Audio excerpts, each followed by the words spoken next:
All right, well, I'm excited. We've got a lot to cover today and just really diving into more tools to use to help you understand all the data that you can find on the internet.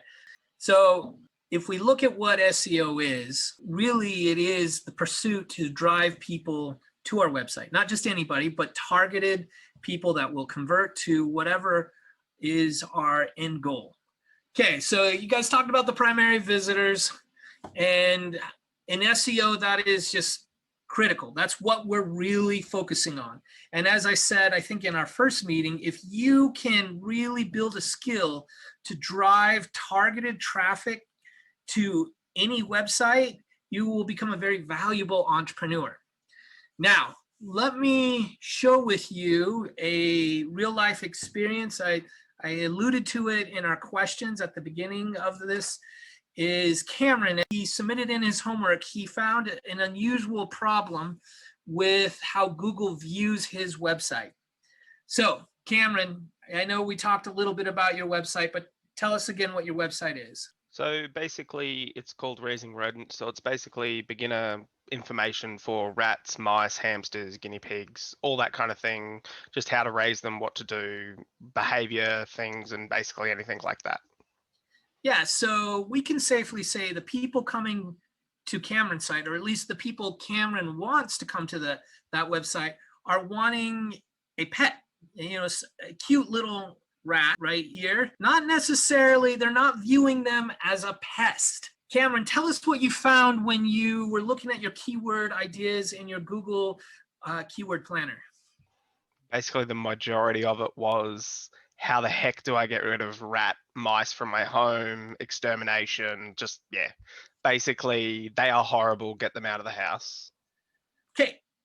And that's a problem. And it's good that Cameron has identified that on, because that's what Google is saying. This is what we think your site is about. And so there's a much longer discussion which we'll have around that problem and how to fix that. But this, when I came across it, I was like, oh, this is too perfect of an example to not share with you guys of the importance of creating search personas, okay? Who's familiar with like marketing personas or buyer personas? Allison, tell us in your own words what a marketing or buyer persona is. It's basically like this kind of avatar character that you imagine is going to be your perfect buyer, the one that you're going to go after, and you really flesh them out and make them a person. So you go into like what their job is, what their income is, and specifically for SEO, what's the day in the life of their website surfing. And basically you come up with these avatars to say, these are the kinds of people we want to have come to our site. And if these are their problems, and if these are the things they're searching for, this is the kind of content we're going to create. Perfect. You actually said it better than this definition here. This comes from HubSpot of a semi-fictional representation. And that's why I wanted to focus on this definition, but Allison nailed it. A lot of mistakes that early marketers, beginner marketers make is they feel this is a fictional character, but it's not. It is a semi-fictional. You're pulling all the data you can and then building out what you do know about them and what you think you know about them and creating that semi-fictional representation. And the hardest part when you're first starting out with SEO in creating search personas is not having the data to do that. So when you're creating a persona, you generally want to talk to your customers and say, what are your pain points? That Allison hit right on that, saying, what are your struggles? And I've done this for multiple companies where I just got on the phone and just interviewed our best customers. I also interviewed our worst customers so we could look at how to avoid them. They're called negative personas. And it's very real because you want to make sure that you are targeting the ideal customer. And so this week, you're going to see on your assignment another Google Slides that takes you step by step through each of the tools. There are 4 tools that you will be covering to get data to build out your persona. And we're going to spend time today on that homework. so that you can, just like you did last week, you saw how I went through the homework. You can reference this video when I post it to the course and say, okay, wait, how do I use this tool?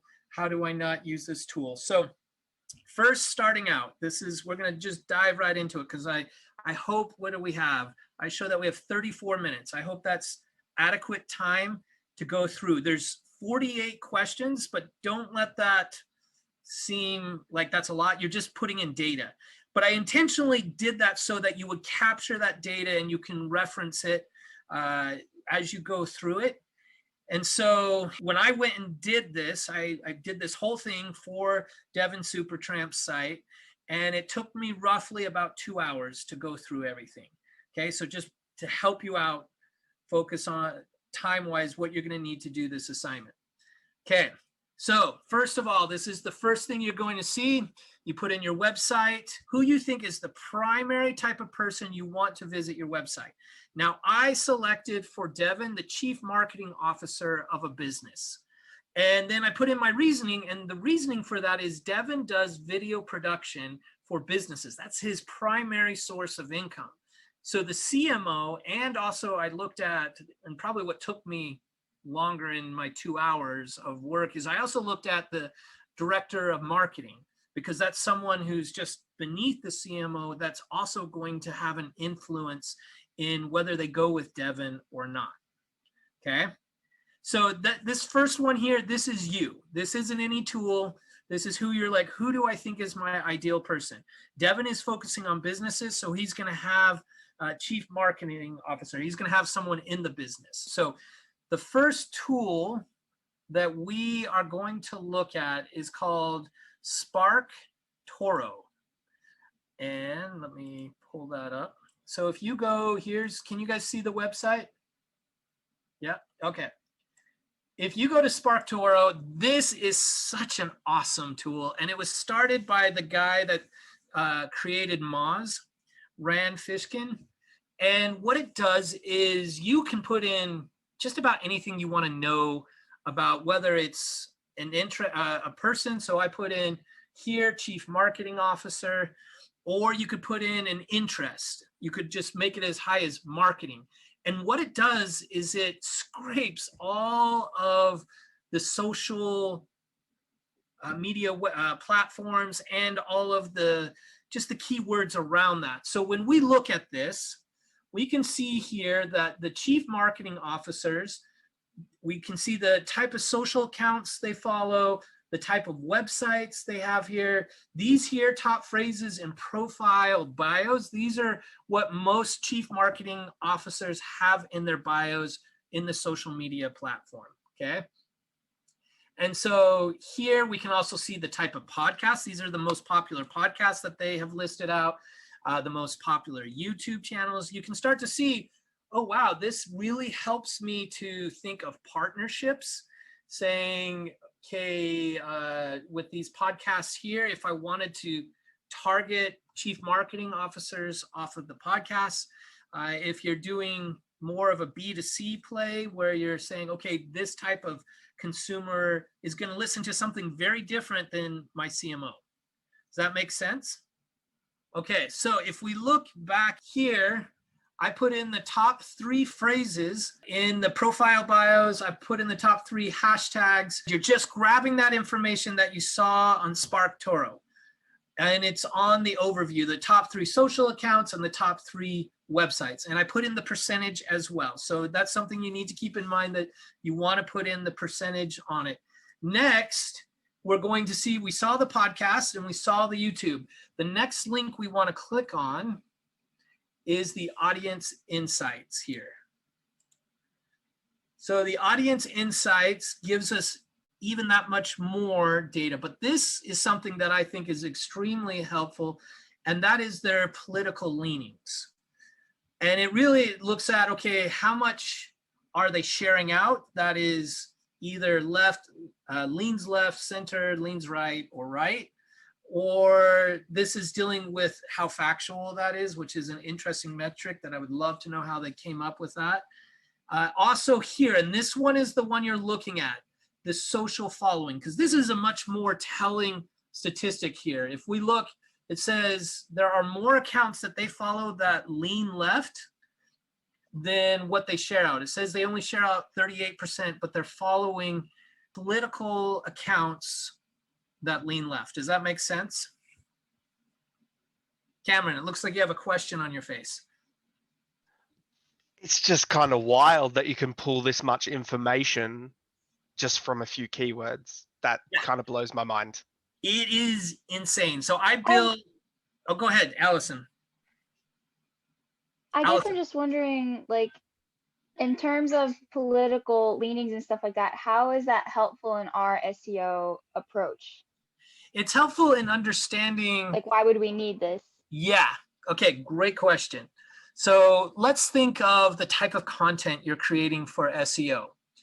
And let's say you have, you might be more central or right leaning, and you create a content piece that it's timely in the fact that it's something in the political environment, it makes sense. And let me give an example here of trying to think of some of the brands. I mean, we've had such a politically charged environment for the last several months. And so creating content that might resonate more with your base, where they are more likely to come back to you, that's more of what you're looking at here. So personally, it's wise to, unless you have a political brand, to keep it neutral.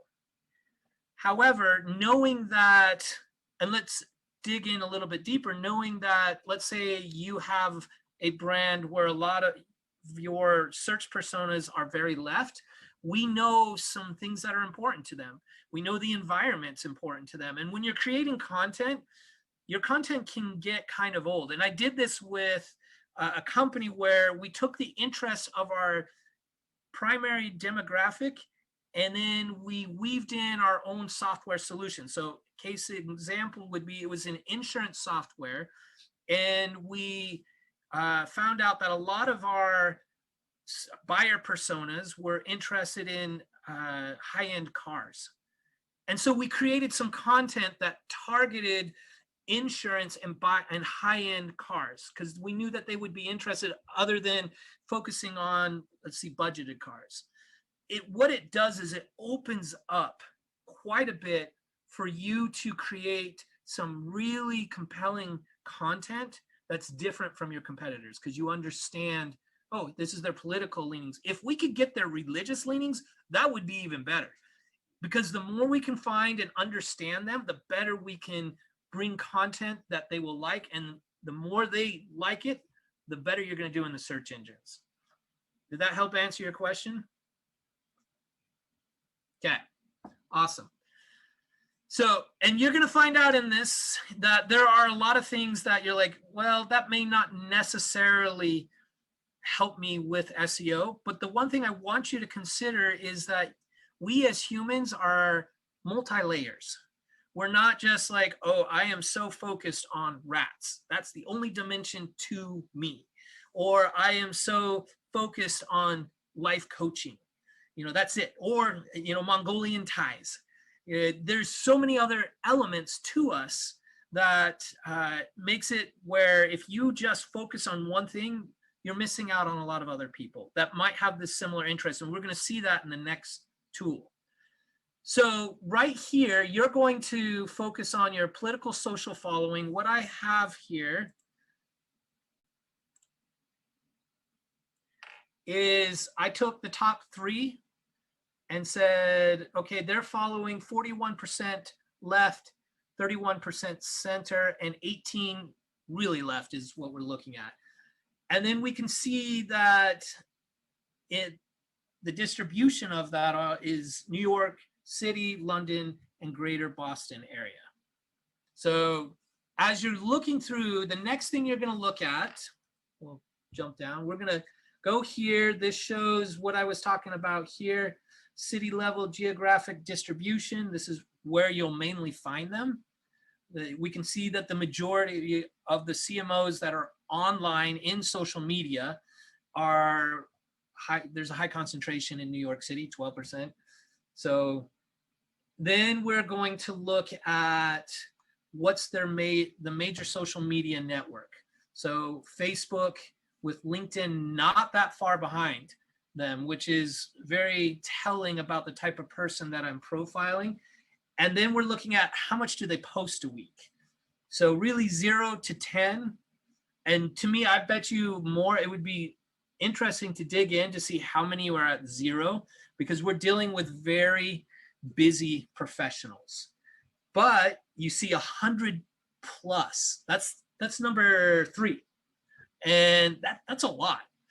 And I bet you that deals a lot with their brand more than the individual, but I don't know. It could be also with the individual. So once I capture that info, so I have here's that info you just saw, then I'm going to say, here are my insights. And having been in the marketing industry for a very long time, it didn't surprise me that almost 60% of the CMOs were lean left or were left. What did surprise me was how many were on Instagram versus YouTube. And I didn't even know who Anne Hadley was. And she ranked number 2 as sites visited. And she is the Chief Content Officer for Marketing Prof, which is a major marketing site. So anyway, you're going to say, this is what didn't surprise me. This is what surprised me. And just give your thoughts as you're looking at that data. So you take a screenshot here. I actually liked what Tyler did with hers, where she deleted out the little square we had in there and moved over the question so it's bigger. It makes it easier, just so I know you're on the right page. And then the next tool we're going to look at is Facebook Audience Insights. And your homework has the link to all of these tools. Okay. This used to be a much cooler tool, by the way. Before, I forget what scandal happened where Facebook was selling their data, I forget what it was, to a Trump campaign on something, I forget. But they gutted a lot of really cool stuff. And this is what makes us marketers very creepy, because we can see a lot of things about people. But Facebook Audience Insights really lets you dig into what an individual is doing on Facebook, who they are. And so what I've done here is, first, I'm just targeting in the United States. And this starts out as a default here. So you're going to, if you're targeting the United States, but some of you may be more local, where you might say, I'm targeting Hawaii or targeting Utah. With Sarah, she's working with Family Search. You might say, well, they're targeting a lot of countries, but their primary country is the United States. But Sarah, if you wanted to look at England or somewhere else, that would be fine as well. So then you're going to come down here and you're going to say, okay, what age range am I going to look at? And for me, I left the age range for all. And then I go to the interest here. And this is where it gets a little quirky with Facebook Audience Insights. When I type in Chief Marketing Officer, we can see there should be 3 there. Probably because I have the third one already up here. We can see where there are 3 choices, and it's because they have demographics, they have interests. So if I were to take that off and put in Chief Marketing Officer, we can see that there's 3 options. When I click on the first one, it doesn't give me any data. So what you have to do is just make sure that, for whatever reason, I know the third one gives me data, the second one doesn't. I don't know why it does that, but you're going to go through and figure out, okay, am I using the right term for Facebook to look at? Is this too narrow of a person that I'm looking at that I don't have data to find? And if it is, who is someone that might be broader that I can look at data? I'm here to tell you, you can fudge in this area.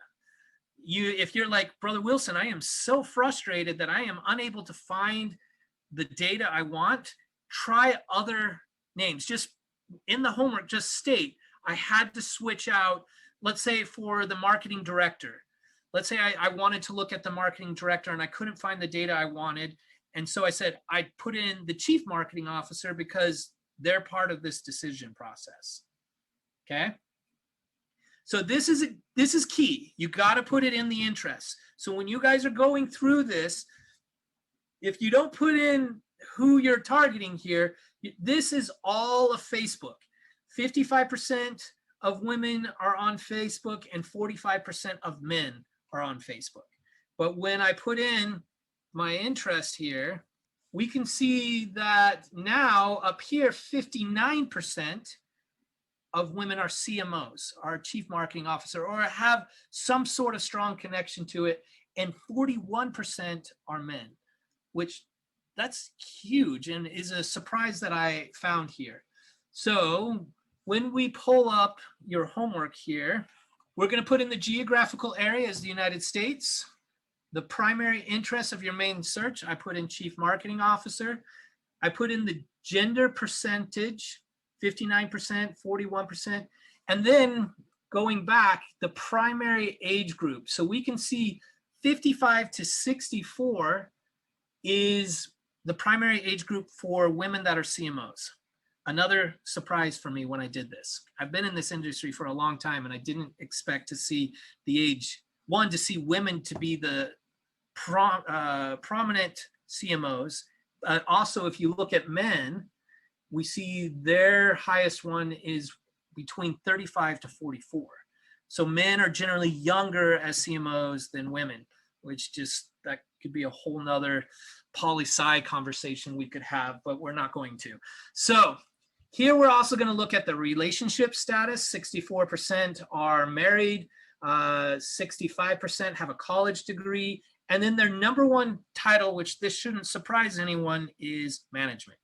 They're chief marketing officers. They're in the executive suite, so that makes a ton of sense. So when jumping back to the homework here, we have married, management, and then we're going to jump before these areas here, we're going to find on these 4 tabs. So right now we're in the demographics, but you're also going to look at page likes. We're not going to look so much at location. In fact, I'm not asking, you can, I think you should, but I'm not asking for you to have data on that because I already have here United States. But if I wanted to do a campaign around, you know, people, the CMOs in Indiana, I could see, okay, yeah, that's a good one to target. And then activity. And let's first start with page likes. These are all the pages that these CMOs have liked, their interests that they have. You're particularly, the information you're going to be putting in is their the top three pages that they've liked. So the Points Guy, Dan Rather's, and Essence are the top 3 liked pages.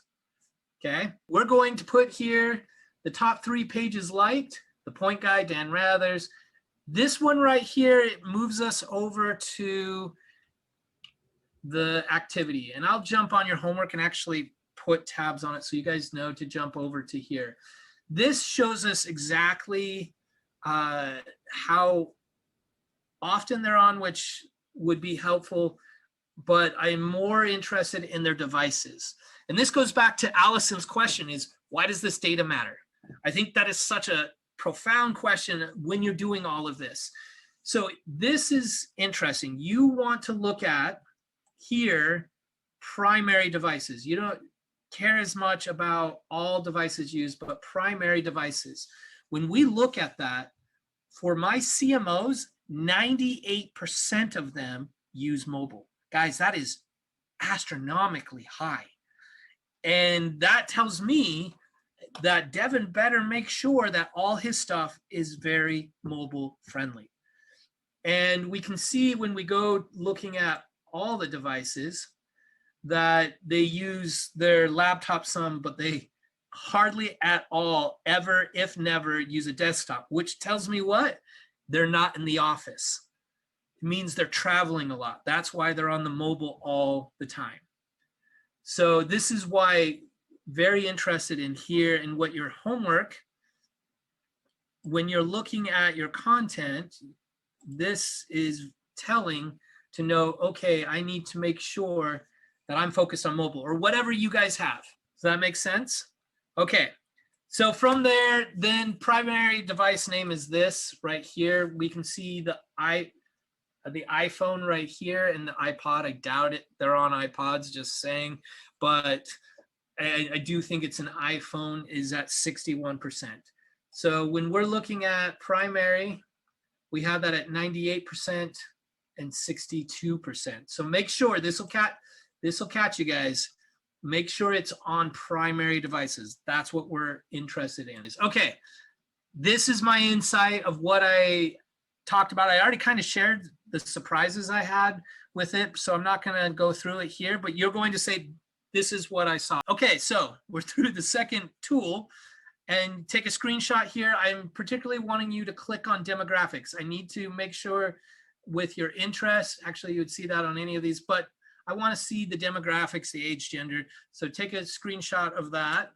Now we're going to go to the Google Keyword Planner, and I don't need to necessarily walk you through how to get to that. But what we are going to focus on that's a little bit different than what you did in the past, let me capture, well, is last time when you came to this screen here, we clicked here, but we went with start with a website. This time you're going to start with a keyword, which is where it defaults. And I put in video production. When you're looking at the keywords here, notice I didn't put chief marketing officer. This is what people are searching. So I'm putting the most broadest keyword that they're searching, which would be video production. Okay. So we click on that, we click on get results. And here you're looking at just the most lucrative keywords. So what people are paying in the paid search, you're going to start off, what's the low end?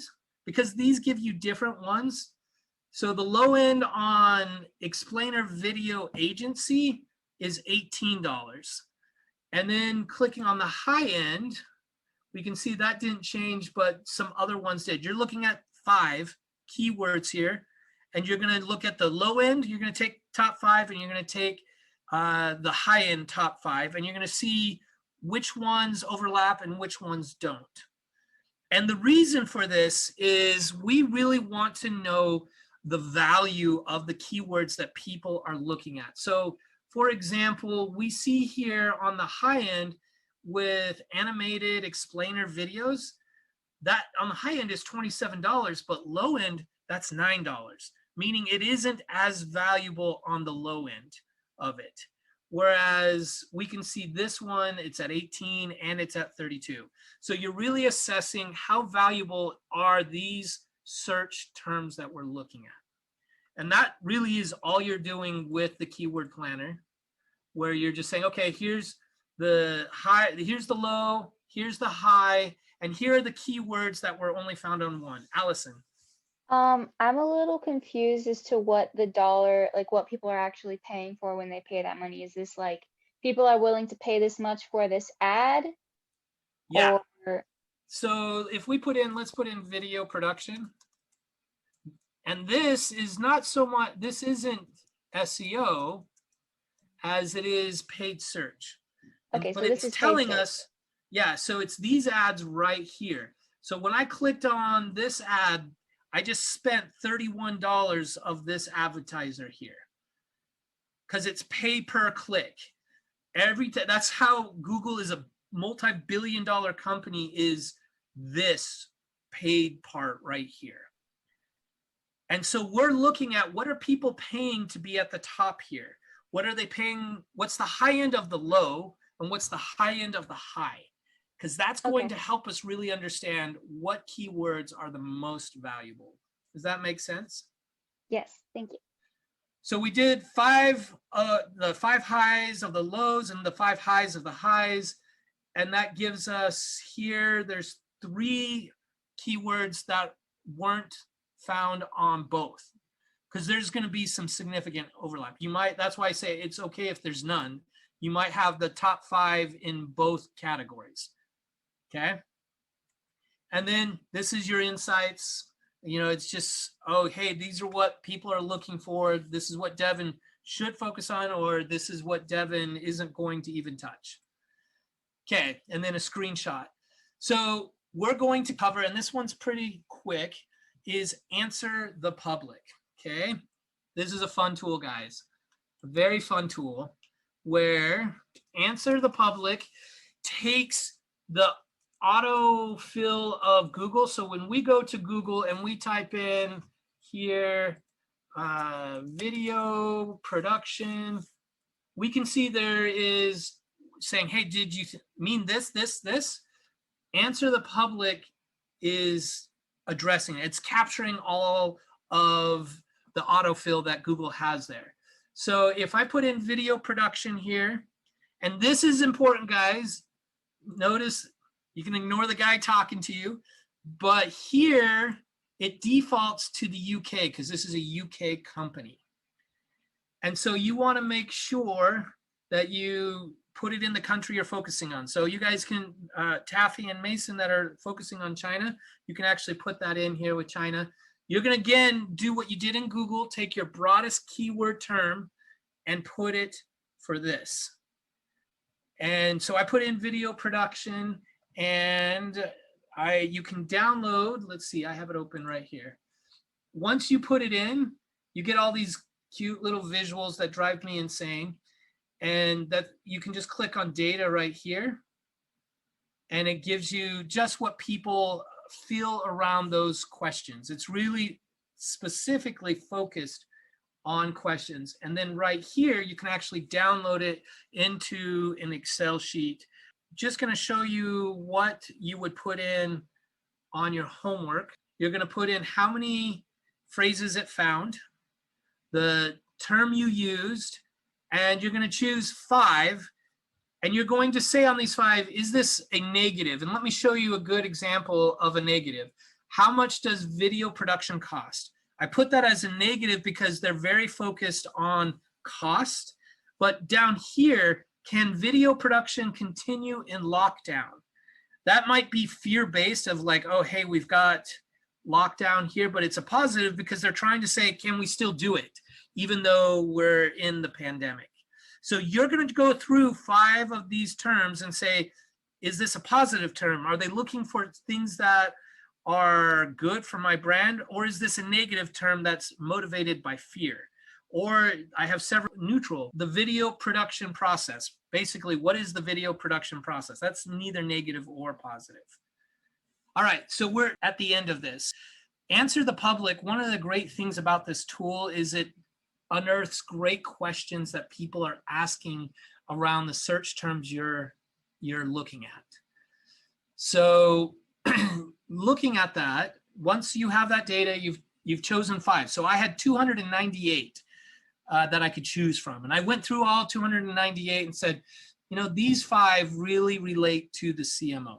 Okay, what are my insights with Answer the Public? I focused on, hey, KPIs, which stands for key performance indicators, and what was the other one? Oh, really looking at the process.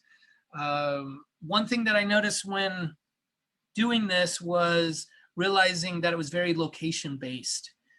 Even though Devon's targeting all of the United States, people are looking specifically at the location.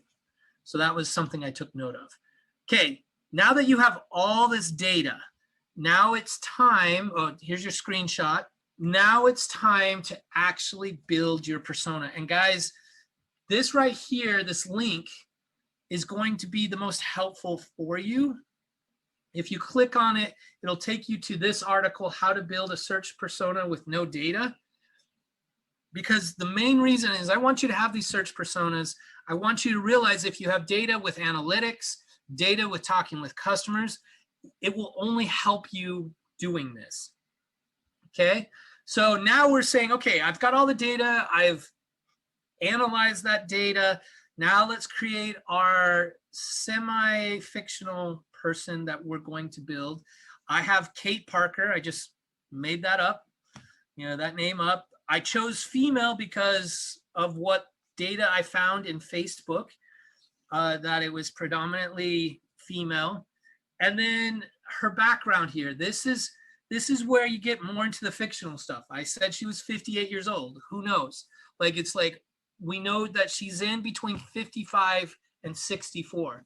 Married with 3 kids, totally made that up. Lives in New York City. I took that from SparkToro, saying that was the #1, and has a degree in communications and a master's in marketing. Again, I know that she has college education. It showed that there were some that also had their graduate degree, and so I added that in there.